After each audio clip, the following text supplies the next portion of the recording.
and you know this because this is the only way to become successful. I have people ask that question all the time. What's your 5-year goal? I'm like, I don't know. I don't have a 5-year goal. I can tell you this month I want to make X, and this month I'm going to do X, and this month I'm going to accomplish X. And that's all that I care about. These next 30 days is what is in front of me that I must deliver on. It's all about action. You could plan and prepare and plan and put a business proposal together and plan and plan and plan. And then you wake up one day and you're like, cool, 6 months has gone by and I've been talking about my 4-year goal for the last 6 months, but I haven't done shit with it. Forget that. What are you doing today, this week, this month? And let's do that right now.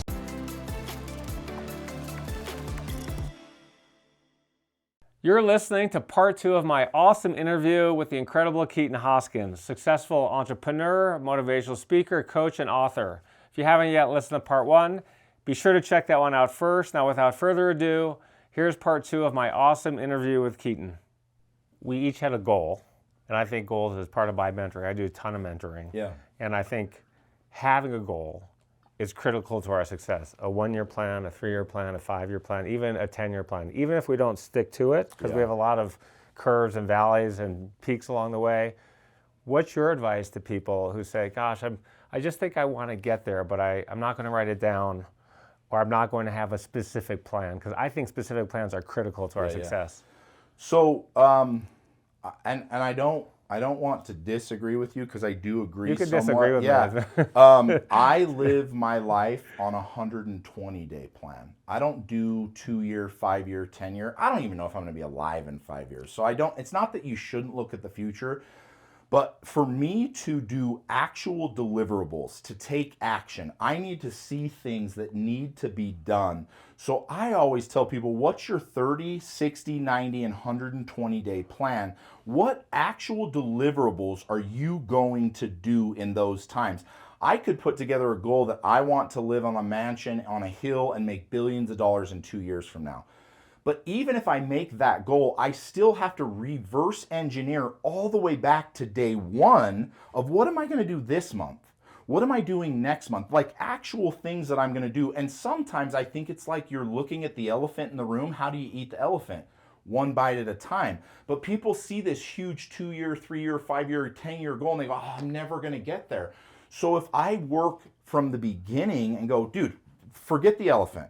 Forget the elephant. Let's just cut his leg off and let's deal with that. The next 30 days, how much are you going to eat? The next 60 days, how much are you going to eat? The next 90 days, how much are you going to eat? And then put into place actual deliverables that must be done. All of a sudden, I'm just taking these steps towards those goals. Even if I don't have that goal anymore at the forefront of my mind, I'm taking actual deliverables on that goal. It's like climbing Mount Rushmore, or not Mount Rushmore, Mount Everest, right? I could look at the top and go, holy shit, I gotta get there. Okay, I just need to get to that peak by the end of the day. And then I need to get to that peak by the end of the day. And then by the end of the month, I'm gonna be halfway up. And then from there, and for me specifically, if I can break it all the way down into a deliverable of day, week, month, and let's go all the way to a year, for me, it's much easier to swallow. And I know exactly what I must be doing to get me to where I want to be. And so I have people ask that question all the time, what's your 5-year goal? I'm like, I don't know. I don't have a 5-year goal. I can tell you this month I want to make X, and this month I'm going to do X, and this month I'm going to accomplish X. And that's all that I care about. These next 30 days is what is in front of me that I must deliver on. And you know this because this is the only way to become successful. It's all about action. You could plan and prepare and plan and put a business together or a business proposal together and plan and plan and plan. And then you wake up one day and you're like, cool, 6 months has gone by and I've been talking about my 4-year goal for the last 6 months, but I haven't done shit with it. Forget that. What are you doing today, this week, this month? And let's do that right now. And that's why I'm very passionate about telling people like, dude, just take action. It's action that gets us to where we want to be. I could sit for a week and look at the top of Everest and go, holy shit, I gotta get there. All right, I have my gear, I've got my Sherpa, I've got my team, I'm gonna talk about how and what day we're gonna do this, and then all of a sudden a week passes, I'm still sitting at the base going, okay, I almost have everything mapped out as for how I'm gonna get there. Or I can go, all right, I'm going to get there today.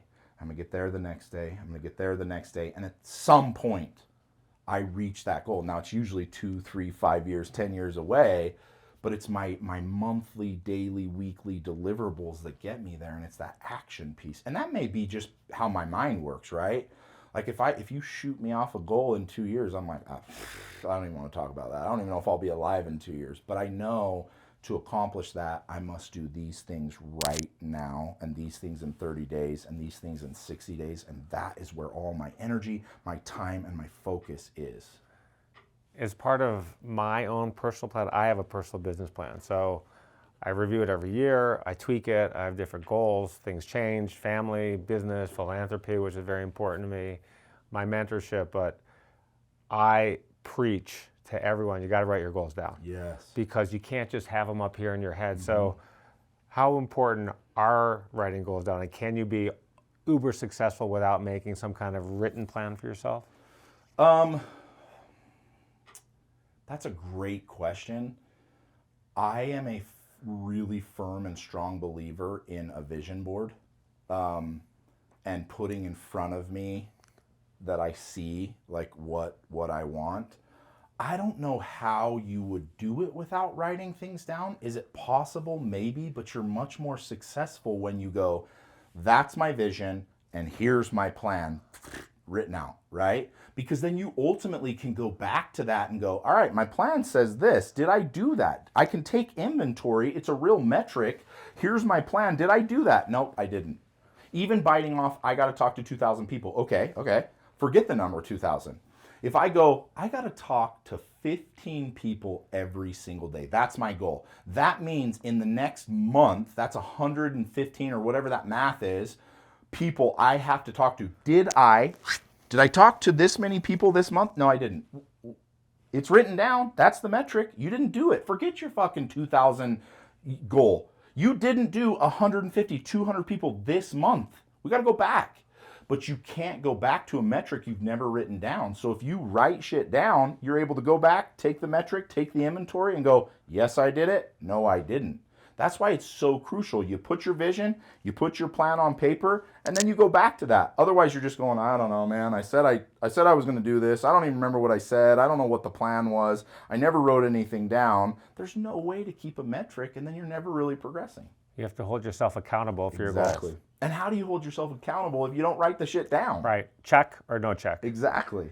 So one of the things that you've done in your business, which is a little different than the technology world that I generally live in, I was a co-founder of a technology company that raised a lot of money, but ultimately we have 10,000 employees today. It's a public company, did almost $4 billion in revenue, but we raised a ton of money. Awesome. So it's awesome, and it's also lucky. I mean, our company went from a market cap of 35 billion to 56 billion. So, and now it's back up to around 17 billion. Yeah. So when you're founder of a company like that, everyone's, oh my God, that's so great. Yeah. And then when you're down at 56 cents, no one even wants to talk to you. Yeah. So now it's a cool thing. But in the businesses you started, the most you've ever put in a business is $7,500. So what's your advice to everyone out there who says, oh, I need so much money to start a business. I got to raise $50,000, $100,000, millions of dollars. Yeah, so what's your advice for everyone out there? So I'll tell you, you and I are the dichotomy of what I teach, and that is there is two routes to be successful. One is a smaller business, and one is a much, much bigger business that grows fast, that makes a ton of money, that one day there's a huge exit.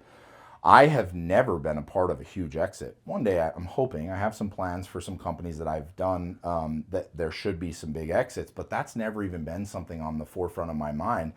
I have focused on the small businesses making $2, $3, $4, $5 million, and that's what I teach. I actually have a program that is essentially how to start or buy a business without having to use capital up front. Now, when I say you're not going to use capital, you have to accept that the business you're talking about building is not going to work. You can't build a $35 billion business without capital. And most people think like that's what I want. And if that's what you want, that's fine. But the route will never be, oh, well, it's not going to cost me any money. I'm going to have to put money in. My philosophy is you can build or buy a business with very, very little, almost zero capital. That business can grow into million, $2, $3, $4, $5 million revenuing business that can pay really, really well, but it's not going to be the same type of business ultimately that we're talking about. And all the businesses that I've built with very little funds, as much as $7,500, have been that smaller scale business that ultimately everybody can do, because not everybody has money. Everybody can accomplish, but we're talking about a completely different scale, right? You're talking about 35 billion and I'm talking about 3.5 million. I must accept that if this is the route I want to go, I'm not building a $35 billion business. I'm building a business that can sustain my family, make me maybe a millionaire, but it's not going to be something that's like this huge exit with all of these big things. Now, you can build that business into what you're talking about once revenue starts coming in. And what happens? You got to reinvest that money. So now it takes money to build those things. And some people may take that route. But my biggest push for people across America is, let me show you how to, with zero or very little funds, buy or start a business that can make you $1 million. We're not talking about tens of millions and billions of dollars. We're talking about $1 million, $2 million, $3 million. And then from there, you can make the greater decision, which again, I think is the big exits. But these zero funds or small funds down, anybody and their dog can build. Right. So when the tech market sank in 2002, all these companies went in the shitter. We had a huge tech portfolio, and I thought, oh my God, we have too much in technology. I started looking at unsexy businesses, which is really what you're talking about, because that's where the cash flow is. I mean, my own personal financial situation, I'm at a capital gains earner, right? So I don't have a cash flow business. So my partner, John, we have a real estate business called Thrive Properties. We own a bunch of townhomes in Nashville, apartments in Long Beach, but I bought a unsexy company called Collar Card, and it's a plastic credit card with 4 pop-out collar stays that you keep in your wallet. And men love this product. And if you wear a suit or tie, you're forgetting your collar stays all the time. So we sell them to hotels, like Wynn is I think one of our largest clients, and people love the product. So that business is kind of eked along, and we make some good cash flow there. But as I was looking for these businesses, it's very hard. I mean, the business broker, there's so much shit out there, and you got all these brokers, and the brokers are not as sophisticated or maybe truthful as when you're looking at a $1 to $3 million revenue business. It gets a little more sophisticated. But I think one of the things, I don't teach that you need to build $1 billion business. Right? That's the world, and in the VC business, these VC funds need a $1 billion exit, because that's a weighted average game. 7 to 10 deals go to zero, and you feel really stupid. You think, oh, this is going to be great. But I love the cash flow businesses, and a part of the mentoring that I do, we have interns every summer, 36 interns from kids around from different universities around the country. We had 7,400 applications this summer for our program. That's awesome. But I tell people, there's nothing wrong, and it's awesome if you can build a business that's $1 million a year. You don't have to go for the home run to be successful. Well, and we know as business owners, like most good businesses do 20 to 22% profit, right? If I build a business that revs $1 million, I should be making close to $250,000 a year. $250,000 a year is a lot of money for people. And if I can buy or build that business for zero funds, that's a phenomenal business that gives me money for my family, that gives me money for my hobbies, all the things that I want to do. And these small cash flowing or boring businesses, like, again, you can go in and buy them and not need any money down. You structure the deal, right? So you're looking for seller financing. You can come in with very little money. You can take that business, make a few tweaks, change the revenue, change the bottom dollar, and all of a sudden the business that was doing $1 million is now doing 1.8. It was cash flowing 15%. It's now cash flowing 20. It costs you no money, and you're doing $2 million. Your profit's 20%. You did $400K that year, and you spent $0. Those are the sexiest businesses for me right now. We have about 10,000 businesses a year or a day that are selling, that are boomer businesses like that, like the small 1, 2, 3 million rev businesses. Those people, if you structure a deal with them, you can come in with very little money, have the business fund the buy, and then you can take it over, build it, take the money that you're making, ultimately pay the business off, cash flow, and it didn't cost you any money. Let's talk about what it takes to be successful. You've said that relationships are critical, which I think they are, and you reach out to a certain number of people every day, which I think is great. When I worked for a law firm one summer, the most successful partner in the firm was this guy, Dick Burton. And all he did all day long was call people. He'd call clients, how you doing, checking in, and I thought it's brilliant. I do that sometimes, not on a metric basis like you, but I think it's really important for business relationships, friendships. Why do you do it, and who taught you this awesome? So I teach two really, really important principles. Number one is your marriage relationship will always be an indicator on your success across the board. I've never met a human being who is successful across the board that wasn't first successful in their marriage. So for me, when I start mentoring, one of my first questions is how is your marriage? And if it's garbage, that's the first place that we start. Because you've actually told people you shouldn't be married. Yeah, oh yeah. Which is an ultimatum in one case. It's a hard conversation. In fact, I told somebody last week, we have, every week I do coaching calls in Limitless Society, and there was 300 people on the call, and this guy kept telling me about how horrible his marriage is, and I told him all the things he needs to do, and he's like, I'm doing all those. And I said, okay, that means that this is not a marriage you should be in anymore. And I did it in front of 300 people. That's not a fun conversation to have. And I'm not telling people that if you're not happy in your marriage, you should get divorced. What I am saying is your marriage is the number one indicator for how successful you are in any relationship and how successful you are across the board. And if you put in the time and energy there, you automatically would put the time and energy into everything else. I always tell people this is a really simple fact. As human beings, we have this much space in our brain. Like, this is not very much, right? It's 6 inches between our ears. If you are filled here with the chaos of your marriage, how much time and energy do you truly have to make the right decisions pertaining to anything that you want to be successful? If I can clear this space and make your marriage better and clear this whole space out of the issues that you have in your marriage, you'll ultimately be a better leader, a better CEO, a better partner all across the board. So I tell people, number one is relationship that you're in, which is the most important in your marriage. Number two is, if I can't build a beautiful marriage, I can't build a beautiful relationship with anybody.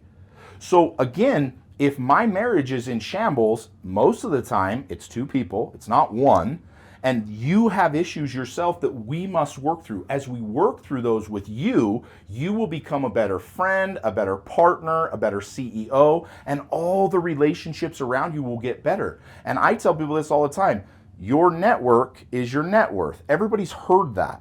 Well, if my network is filled with beautiful relationships, I make more money. But people don't realize that if you don't put in all the things that you want, you're never going to have those relationships. And again, it goes back to the platform of your marriage. You can't make your marriage good. You're not going to make that relationship good. And that relationship's going to make you a ton of money. So fix this, fix that, and watch how your income starts coming and changing exponentially. I've interviewed a ton of people. I've done a ton of mentoring. When I did my research on you and I heard you say that, I thought that was brilliant. I thought it was genius. And I think it's right on. What about for all the people who aren't married? So for the people who aren't married, because again, we have this conversation, I would tell them the number one most important decision you'll ever make in your life is the person that you're going to be with. When you're young, there's two voices in your head. It's your parents and it's your own, right? And then as you grow older and you move out of the house, there's only one voice in your head. It's your own, and it usually comes from your parents. And if that was a shitty voice, you should work on that. Once you've worked on that and you've changed that voice here, you realize voices in your head are really important. Well, then when you get married, the next most important voice is your spouse. If you think that your decision for who you're going to spend the rest of your life with, who's going to be the voice in your head as you build your empire, is not the most crucial thing and decision you could make, you are crazy. So for those who are single, those who are divorced, the next most important decision you'll ever make in your life is the person you're going to spend your life with, because that person is the second voice in your head. So when I get with people that I mentor and I ask them, how's your relationship, and it's garbage, I already know the second voice is garbage in their head. I know all the decisions they're making are based off of that voice. And if you are the sum total of your thoughts, you're the sum total of those voices. So if those voices aren't important to you, you're never going to be where you want to be. That's why making the decision to be with somebody for the rest of your life is so crucial. So my advice for people who are single, you should take this decision very, very seriously. You should, number one, become the person that you want to be with. Don't look for somebody, become who you want to be with. Then, in becoming that person, you will attract that person. I see shitbag people all the time saying, I want a great marriage, I want a great wife. And I'm like, you're a horrible human being. You think you're going to attract that? It's never going to happen.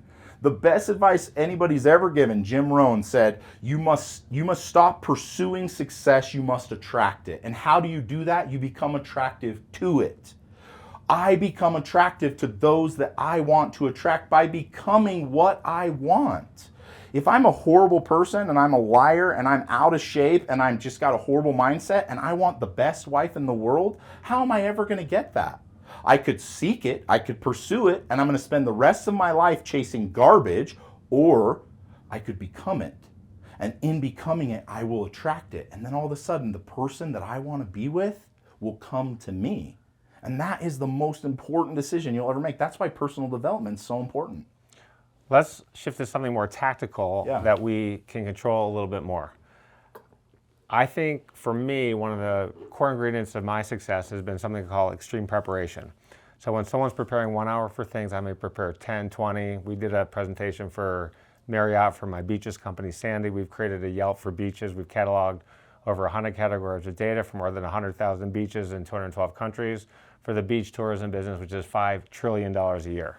We prepared 70 hours for this thing, maybe even more. How important has extreme preparation been for your success, and can you give some examples? So I would tell you the only reason that I believe in extreme preparation is because I was the opposite of it for so long. I would see something and I would just go do it without actually preparing for it. And I would always fail. I was always hit with roadblocks. I was always hit with issues. And even though I worked myself out of it, because I'll just work myself until I get to the answer or I get to the solution, I realized through that long journey of no preparation that if I truly, truly want to be successful, I must first prepare to become successful. And that is a very, very specific preparation. Like, you don't get to say, I want to build $1 billion company, I need to do this, this, and this. You have to be very, very specific in the preparation that you're making. You can't give, again, metrics and actually see progress if you're not specific as shit in what you're going to do, preface to launching the company, preface to launching whatever it is you want to be successful in. So now, for me, I ask the question, am I willing to put in the work first to prepare to accomplish whatever I want to accomplish, rather than saying, oh, I want to accomplish that, let's go accomplish it. The changing of that and shifting of that has put my mentality into, are you willing to prepare to do what you must to get what you want? And if I'm not willing to prepare, because I know how much time it takes sometimes, I write it off completely. If I'm not willing to actually put in the time first to prepare, I won't do it anymore at all. I'll just say no to it. So let's talk about this crazy post you did that you want to make 10 people millionaires.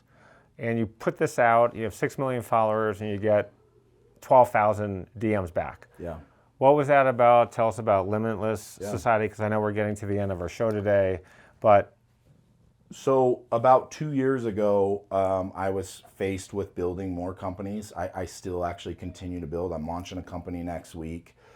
I got into a place, a conversation with my wife, and I was like, I'm not tired of building companies, but I want to do something bigger. I want to do something better. And she said, well, what is that? And I said, I think it's building people. I want to build people to become something better. And so haphazardly, without any preparation, I literally put the post up and I was like, I'm going to help 10 people become a millionaire. I don't even know how I'm going to do it. That's what I want to do. If you want to be that person, message me. I had no idea where I was going with it. Well, of course, I had thousands and thousands of DMs. I want to be a millionaire. And I started talking with people and they're like, how are you going to do that? And then I was faced with the question like, oh shit, how am I going to do it? Well, within a few days of that time, I sat down with my wife and I was like, I need to build a program. I need a mentor. I need to build something that can teach people how to get what they want, which is money. And then in that preparation, I came up with Limitless Society. And I thought, how can I serve the masses? Well, I can bring them into a group. I can teach them principles, mindsets, and habits that will allow them to implement on a daily basis that will lead them to becoming successful financially. And I realized financial success is based off of 4 other pillars. I kind of came together with 5-pillar piece, and that is you must physically be healthy, mentally be healthy, emotionally be healthy, spiritually be healthy, and then you can become financially healthy. So in creating Limitless Society, I kind of put together the work that it takes for a human being to take them from where they are to where they want to be. And that whole journey was Limitless Society and the program that I set up to help people. So we launched Limitless Society. It was $297 a month. You come in, we meet every single week. I teach all of these things. We bring you into an app with other people that want the same thing, that allow you to connect. And then it just caught fire. Everybody wants something greater, but I'm looking for those who are willing to put in the time and the energy and the money to invest in themselves to become something greater. So that's how Limitless Society was born. And from that time until today, it's just been one of the fastest growing coaching groups in the world, because I have shown people like, hey, I can help you. And it's more important to me to help people now than it is to build more businesses. I'll always build businesses. I love doing it.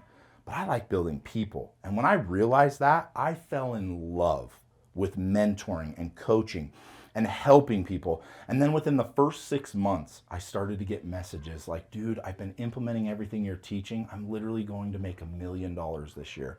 I had people that come to me that were $60,000 salary jobs going, Keaton, I'm going to make $280,000 this year. And all of a sudden I started to keep track, and we hit 10 people within 8 months. And I was like, this is so much bigger than I thought it was going to be. So then the next post was like, I want to make 25 people this year a millionaire. Same thing. People started rolling in, people making good money now, 100, 150, 200, 300. And then they exponentially started to grow. And then I realized for the ones that are really serious, the big ones, the big players, I want to mentor one-on-one. So I opened up my mentoring for one-on-one. And now my mentoring one-on-one has a very high qualification, but I essentially take people and 10x their personal income. And you have to make at least 250K before we even have that conversation, because there's levels, right? And then I started mentoring one-on-one, and one of my first one-on-ones, he was making $250,000 a year in a beautiful business. In 6 months, we 10x'd his revenue, which 10x'd his income. He came back to me in tears and was like, Keaton, I just signed my first check of $190,000 in 1 day's worth of work. He's like, I'm literally going to make over $1 million this year. This is the craziest thing ever. And I was like, I love it. I want to do one-on-one mentoring, and I want to do group coaching. I want to get everybody at every level to exponentially grow, whatever that is. And that's how Limitless started. Yeah, it's been fun for me to coach. So I've been coaching great. and mentoring for free. And when you can make a material difference in people's life, this guy reached out to me on DM maybe 2 years ago. I listened to your show. I love your show. This guy was a violinist from Brazil, toured the world at 14, went to Yale on a free scholarship, Harvard Med School on a free scholarship, and Tufts Pediatric Dental School on a full ride. He's in Grand Rapids, Michigan, making $540,000 a year. And he says, I've got business and I want you to coach me. And when I'm reading this for the first time, I have a pretty good resume, but he's got a really good resume too. Can I help this guy? Yeah. And in 11 months, his net worth went from 0 to over $10 million. Wow. And I was going to do a testimonial for me on his website and on my website. The greatest thing. And the model I set up for him, it should work where in 2 or 3 years it could be worth $20 or $30 million. So awesome. It's so great. And the thing is you're somebody who's made money. Like, it's fun to make $1 million, but I'll tell you what's funner: having somebody who's never made a dime make $1 million. Yeah. It is so enjoyable to watch. One of my very, very first people that I met with, 18-year-old girl, she was detailing and wanted to start her own mobile detailing. And I was like, I'd love to help you. She was making $15 an hour. I said, let's put this business together. Let's do this whole thing, blah, blah, blah, blah, blah, blah, blah. I still remember. In fact, I screenshotted it. She sent me a text 4 months in, and she said, Keaton, I just made $38,000 this month. And she was in tears. Like, I just went from making $2,500 a month to $35,000 in less than 4 months. Like, that's life-changing money. Yeah. And I think she's on track now to do $1 million. And it's like, that's why I do this. That's why I enjoy this so, so much. There is nothing more fulfilling after you've taken care of yourself to help other people to be able to take care of themselves, their families, and the people in their circles. That's great. And I'm sure, I mean, you have a lot more followers than I do, but I've had a bunch of situations, well, not a bunch, 4 in particular, where people have come up to me. And in some cases, 2 people that I know, not very well, but well, have come up to me crying. Yeah. And said, I listened to your show and blah, blah, blah, blah, blah, and you changed your life. I wouldn't have done this or done that. And man, it's hard not to cry back. By the way, and I like, always oh my do. God, I always holy cry shit, with just them. try to keep it together. Yeah, I don't ever not. Like, I always hug them and cry with them, and I'm like, I'm so proud of you. Look at what you've accomplished. Yeah. And it's not because of me. I just showed you some stuff that I've learned, and you implemented it, and look at what you've done. You're way more better. You're better and more talented than I ever was. And look at what you've accomplished. It is by far the most fulfilling thing that I've ever done. Out of all the businesses and all the money I've ever made, watching other people succeed and change their selves and become the one that Ed Milet talks about, there is nothing more rewarding than that in the whole world. So let's talk about mentors, and Ed, who's been a mentor to me. I know he's been a mentor and a friend to you. How important are mentors in our life? And I want you to talk about you flipping him upside down in the copter and him screaming the whole ride. Yeah. So tell that story. I tell everybody now, I never had a real mentor when I was younger. And I think today I would be a billionaire if I would have invested my money when I was 22, 23 into a mentor. I've been fairly successful, and I did it on my own back. And not until 2 years ago did I realize, when I got in this space, I need a mentor. Every human being on the planet that wishes to become something greater needs to have somebody with vested interest in them to show them what it is they need to do. And a mentor is that person. Now, picking the right mentor is a whole different scenario. There's a lot of mentors that are full of shit. And to pick the mentor that you want, you should pick the person who has the life that you want. Not someone who's made a ton of money or someone who's in phenomenal shape, but when you look at their life as a whole, is that what I seek? And if it is, I will pay you to show me how to get it. And I want a shortcut. That's what I'm paying you for. I want you to give me the things that I need to do to get that. And for me, when I realize that, I spend a ton of money on personal development. I spend a ton of money of trying to grow my business, myself, every aspect of my life. And I surround myself with people like you who are mentors that can step in and say, hey man, I think you need to do this, this, and this. And if you do this, I promise you it will make a difference. And it does. It always makes a difference. So everybody who watches your show and who's listening to this, if you don't have a mentor, and by the way, if you're not investing in them, they're not a mentor. I know people say this all the time, well, he does it for free. No. It's a universal truth that when you put money into yourself, everything begins to happen for you. And most people think, well, I have a mentor who gives me advice. No, pay somebody. It's an actual investment into the universe that you're saying, I'm worth that. I'm worth that money. And I know if I put it out there, it's going to come back. And when you do that, you watch, everything just starts to grow and grow and grow. And for me, again, I've had a few mentors across the board, and it's just been phenomenal. Anybody listening, if you don't have a mentor that you're paying, get one. And watch how well you succeed and how much more effectively and efficiently you make money, because you learn what you need to learn that you otherwise would have taken 2, 5, 10 years to learn. That's why for me it's so crucial. And then, like you said, you get to spend time with your mentors and have tons of fun. I had Andy Frizella and Ed Milet in the Black Hawk and came to one of my parties. The helicopter, for those people who don't know, you have a helicopter. I have a helicopter, and we flipped them, not upside down, but sideways, and scared the shit out of them, and it was a blast. But again, I get to have those experiences because I'm willing to invest in those people to be a part of my life. Right. Shout out to Ed, who's been mentor of sorts to me. And I remember playing golf with Ed years ago, and we're out on the golf course.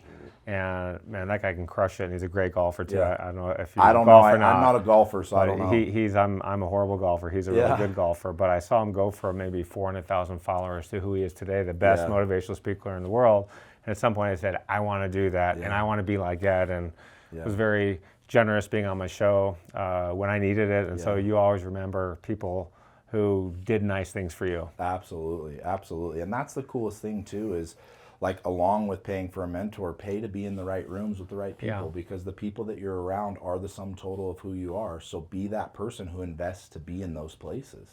And so talk to us how someone would become a mentor to you. One of the things, a mentor for you, well, let me back up and saying this. I think for people who can't afford to pay, so I'm talking about young professionals, right? And I've maxed out on LinkedIn now. I've got 30,000, and we have to delete people who aren't relevant to let new people in. And I don't know any of these people. Maybe I know 1,000, 1,500. But people say, "Oh, I'd like to have coffee with you." And I'm like, man, I work 70 hours a week minimum. I got 5 kids. I got philanthropy. I'm writing a book. I'm doing my show. I'm working on my coaching business as well. Like you, I'm trying to. You're, I think, a couple of years. Where I want to be. You know, you're doing a great job, and congratulations, by the way, on all of your great success. But I tell people, you got to earn the mentorship, man. You can't just send me an email on LinkedIn and do your research. Yeah. So this is what I say to that, because a lot of people say, well, what if I don't have the money, or what if I don't? What if I can't afford it? And this is a really hard conversation to have for a lot of people, because they're not ready to have it. But the truth is I don't want to spend time with you if you're not willing to invest. And even if that means going into debt. Everybody in our society is totally okay with an 18-year-old taking out a $40,000 loan to go to college. Everybody's okay with that. Yeah. Because they think that college will help them get the degree and the job that they want. But yet those same people will tell me they don't have enough money to hire a mentor. And I just say, well, that's the barrier of entry. If you went to college and said, hey, I can't afford college, but I still need to learn, can I just come for free? They would say, no, it doesn't work that way. You must first invest, and then once you've invested, you'll grow. That's the truth. I know crackheads in Las Vegas that have $0, zero food, and zero home, and somehow they get crack every single day. So if you're telling me that you can't afford to get a mentor, you're telling me that you don't believe that you are worth the investment. Because I know anybody can come up with money to get what they want, plain and simple. So when I have those conversations, that's how I sift through those people. If you are not willing to pay and invest in yourself to have something greater, I don't want to spend my time with you. I just don't. And again, that's a hard conversation, but that's the barrier of entry. I think when you're successful, there are the haters, people will criticize you. You've also said something profound that I think. If someone's criticizing you, you should really take it and think about it, rather than just say, I mean, most people, instinct is brush it off, defensive. What about criticism? The greatest mindset you could possibly be in is an open mindset to all things. Anytime you're closed off to an idea, you're in the wrong position. So if somebody comes to you, even if it's out of hate, spite, and jealousy, and they bring something to your plate and you brush it off, you're brushing off an opportunity to learn and grow. I know lots of people that bring things to me that I don't agree with anything that they're doing, but for me to brush off the information they're bringing me, also I brush off an opportunity for me to grow. Now, I'm not saying you take everything that every hater has to say, right, but I do think it's really important to have that conversation internally and ask the question, hey, they brought this to me. I don't agree with them. I don't like them, and I don't even want to have a conversation with them. But I am willing to be in an open mind all times towards growth and progression. And if they're saying it and they're saying it, maybe I should internalize it and see if there is truth in it that I can learn from and grow from. And that's how I take everything now. Now, there's a lot of hate, but go through it, sift through it. Ask yourself internally, like, am I or should I? And then move forward with it. You either devour it or you spit it back out. But keep an open mind to everything. Why would you not? It doesn't make any sense if you want to grow. We're getting toward the very end of our show. You wrote a book on a divorce, And it's a very insightful book. We're giving advice that are very hard for people to follow. I've been divorced. We're in very similar situations like we talked about. I'm in a second marriage. I've got 5 kids. You got 5 kids, kids from both spouses. If you had to give one message, because we could be here for 2 hours talking about this book and all the lessons, and you've been through it, I've been through it, and what are 2 main points coming out of that book? Because there's people listening to the show who are divorced, who are going through, I have friends going through 8 years now in the divorce. I would actually sum it down to one. There's a whole chapter on emotionless decision making. If you seek to be a leader, if you seek to be a good man or woman, you need to become predictable. And the only way that you become predictable is by being someone who makes decisions based on fact, not on feeling. I teach all the time that you should learn how to control your emotions. Now, I'm not saying you're not going to feel emotions. I'm saying once you feel them, do they dictate your actions or do they not?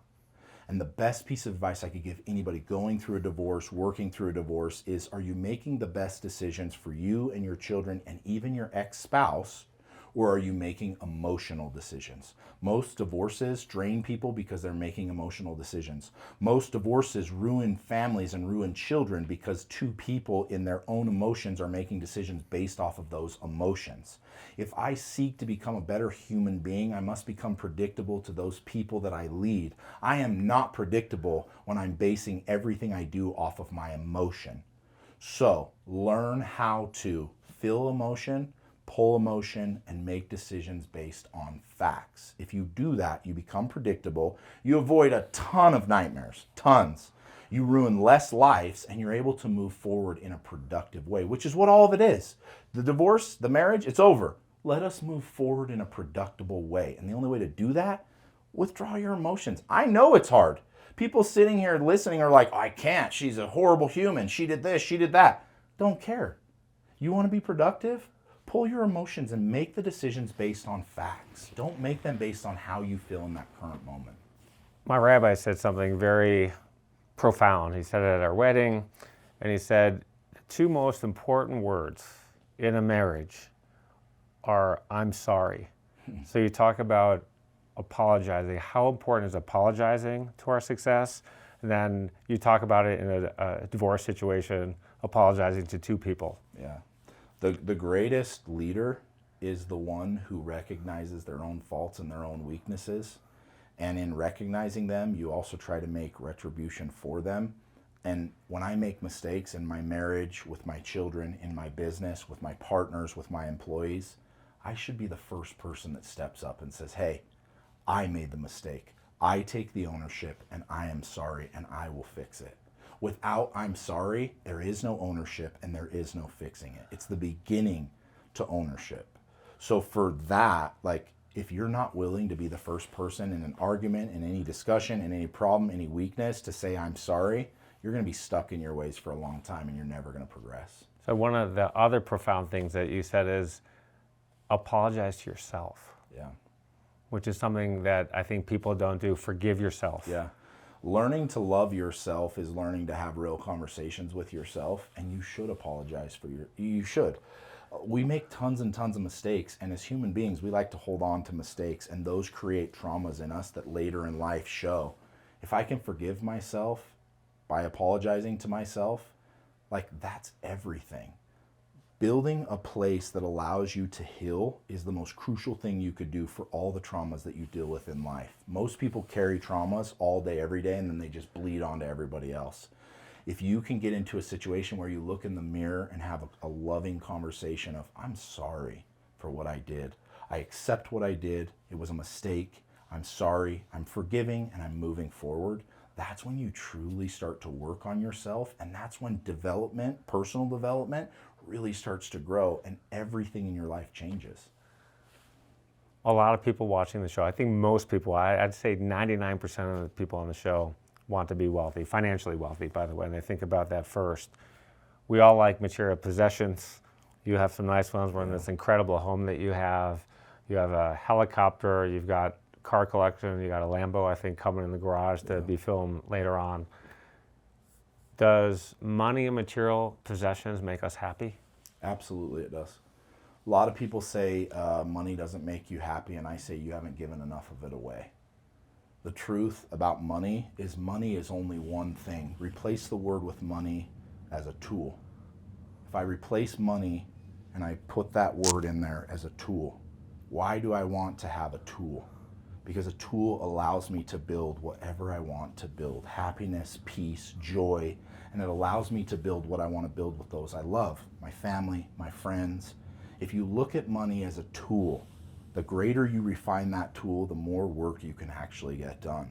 I'm rich and I'm happy because I'm able to use money as a tool to build my empire, to give my children what I want to give them, to give my wife the life that I want, to give my friends the things that they need. And I tell people that all the time. If you don't think money brings happiness, you have not given enough of it away and used it as a tool. Rather, you have hoarded it to yourself. One of the greatest sayings, and I'll probably butcher it, it's money is the greatest servant and the worst master. And most people use money and think of it as a master. When you look at money as a servant, the more you make, the more you can be a servant and you can serve other people. The reason I want to be filthy rich is because there's millions of people I want to serve. So I look at money and my happiness as tied to how much I'm able to serve. If I don't have time because I don't have money, I can't help other people. When people in my atmosphere need help, I'm not able to help them because I haven't made the money that I need to make to help them. So when I look at things as a whole, money, the tool, yes, that tool builds happiness. We're really towards the end of our show now, and you have a great motto. Why don't you share your motto with everyone listening? Which motto? It's you can have or do anything you want in life if you put your mind to it. Oh, okay. So I live and die by, and I'll tell you the preface to the model. The reason I named my coaching group Limitless Society is I believe in God, and I believe that God is our Father, and that means that I'm literally His son. I'm heir to Him. That would mean that I have the ability to do anything I've ever wanted in this life. I have the ability to create and build anything that I've ever wanted in this life. And that's how I live now, knowing that I have full potential to do anything, and every single person around me has the exact same potential. It's limitless. But I must first accept some really, really truthful core values, which is, again, God's my Father. And if He's my Father and I'm heir to Him, there is no limitations on what I can accomplish in this life. And as soon as I actually gather that in my mind, I can actually achieve it. You said that you could play for the Los Angeles Lakers, even limitless goals like that, if you devoted enough time. And I'm saying to you, Keaton, for real? Absolutely. So how I could could you do anything that I put all of my time and energy into. Like if today I wanted to go play in the NFL, I wouldn't want to play basketball because I don't like it, but if I wanted to go play in the NFL and I took the next 18 months and I put all of my time and energy into it, you're damn right I would get on the team, 100%. There is, I believe in no limitations, I just don't. At some point you have to accept that the only limitations that you have were given to you at some point and you've just retained them. One of my favorite things in the whole world is in the 1800s, somebody decided that they wanted to fly with the birds. Just like saying, I'm going to go play in the NFL. And everybody around him was like, no way, that's crazy, it's not going to work. And then they came up with the helicopter. And today, I get to fly with birds because in the 1800s, somebody was delusional enough not to believe in limitations. And when he was walking around telling people he was going to fly with birds, they didn't even really have vehicles back then. But he decided, that's what I want, and I know it's possible, and I want to accomplish it. Everybody thought he was delusional. Everybody thought it was crazy. But today, I can literally pick up at any time I want and just go hang out with the birds. That's the same thing that I teach. You can accomplish anything. It may take time, it may take more energy and more work than you think, but it's all possible. And anything that I set my mind to, if I'm willing to put in the time and energy, I can accomplish. It doesn't matter what it is. So I conclude every show with a game I play called Fill in the Blank to Excellence. You ready to play? Yeah. The biggest lesson I've learned in my life is Find discipline. my number one personal goal is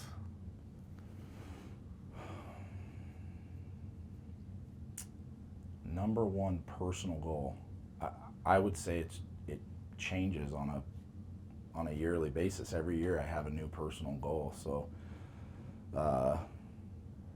if I summed it up, it would just be accomplishing everything that I ever put my mind to.